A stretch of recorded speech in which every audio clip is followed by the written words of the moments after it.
তো গাইস, আজকে সকাল সকাল রেডি হয়ে আমি আর তোমাদের ভম্বলদা দুজন মিলে স্কুলে যাওয়ার জন্য চলে গেলাম। তো রাস্তাতে যেতে যেতে তোমাদের ভম্বলদা আমার এই স্টোয়ারটা নিয়ে নিল।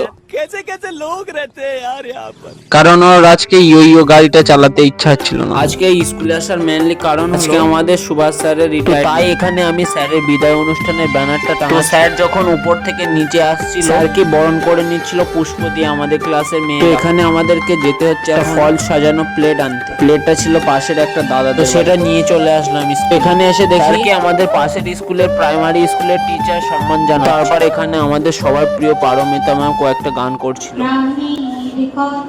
তো তারপর আমাদের স্কুলের সকল টিচার মিলে একটা গিফট দিল স্যার। স্যার এখানে বলছিল তাদের চাকরি জীবনের মুহূর্তগুলো। তো তারপর আমাদের স্কুলের 5 এর ছাত্রছাত্রীরা সবাই মিলে একটা গিফট দিল স্যার। তারপর এখানে কয়েকজন স্যার মিলে স্যারকে একটা কোড গিফট করলো। তো এখানে আমি আর তোমাদের ভম্বলদা ফুচকা খাচ্ছিলাম। তো এরা এসে বলছিল আমাদেরকেও খাওয়া, তাই সবাই মিলে ফুচকা খেয়ে তারপর বাড়িতে চলে আসলাম।